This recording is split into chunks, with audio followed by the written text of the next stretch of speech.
ఎంపీగా 5 ఏళ్ళు చేసి దాని అనంతరం మళ్ళీ ఎమ్మెల్సీ తీసుకొని మళ్ళీ దాని కంటిన్యూషన్ కూడా మళ్ళీ ఎమ్మెల్సీ తీసుకొని అన్ని రకాల అనుభవించినటువంటి మీరే ఇట్లా మాట్లాడుతున్నారు. మరి మామూలు పరిస్థితి ఇంకా అన్నీ నష్టపోయి వాళ్ళు ఎవరన్నా మాట్లాడుతున్నారు. మాకు తెలంగాణ వచ్చింది, మేము కొట్లాడినాం, మా తెలంగాణ వచ్చింది, అదే చాలు అనేటువంటి పద్ధతిలో సంతృప్తితోటి ఉన్నారు.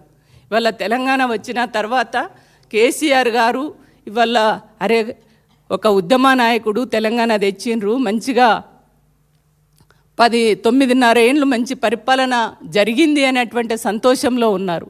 ఇవాళ ఆ ఉద్యమంలో పనిచేసినటువంటి అనేక మంది ఉద్యమకారులకు, అదేవిధంగా ఉద్యమంలో బలిదానాలు చేసుకున్నటువంటి అమరవీరుల కుటుంబాలకు కూడా చాలామందికి ఉద్యోగాలు ఇవ్వడం జరిగింది.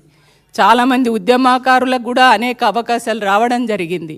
ఇవన్నీ కూడా మీరు మర్చిపోయి తెలంగాణకు జరిగినటువంటి మంచిని మీరు మర్చిపోయి ఏదో 1-2 పట్టుకొని ఇవాళ వాటిని ఇవాళ తెలంగాణ అంటే తెలంగాణలో ఇన్ని చేసినటువంటి ఈ మంచి పనుల్ని పక్కన పడేసి అనవసరమైన మీ వ్యక్తిగత విషయాలు, మీ వ్యక్తిగత ప్రయోజనాలను దృష్టిలో పెట్టుకొని మీకెక్కడో అన్యాయం జరిగినట్టు, మీరేదో నష్టపోయినట్టుగా మీకెవరు నిజంగానే తెలంగాణ ప్రజలకు, తెలంగాణ సమాజానికి, అట్టడుగు వర్గాలకి పనిచేయాలని అనుకున్నప్పుడు ఇవాళ సునీత గారు చెప్పారు, శాసన మండలిలో మీరు ఏ విషయాలు లేవనెత్తాలి, మీ పర్సనల్ విషయాలు, మీరు ఎట్లా ఉద్యమంలోకి వచ్చిర్రు, మీరు ఏమేమి చేసిర్రు, మీరు ఏం బాధలు పడ్డారు, గివ్వా మీరు చెప్పడానికి తెలంగాణ ప్రజలకు కావాల్సింది మీ వ్యక్తిగత విషయాలా?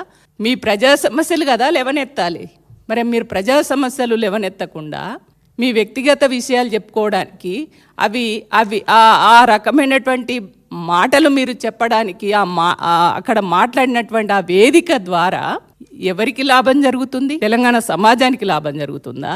అంటే రోజు కేసీఆర్ని తిట్టేటోళ్ళకు లాభం జరుగుతుంది. ఇవాళ చాలామంది ప్రొద్దున లేస్తే బీజేపీ కానీ కాంగ్రెస్ పార్టీకి సంబంధించినటువంటి నాయకులు ఏదైతే మాట్లాడుతున్నారో వాళ్ళకు మీకున్న తేడా ఏందండి?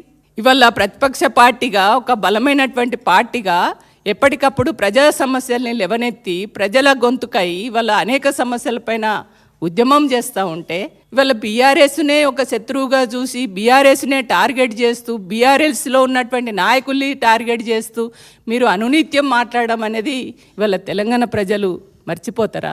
ప్రతి మాటను కూడా గుర్తుపెట్టుకుంటారు కదా.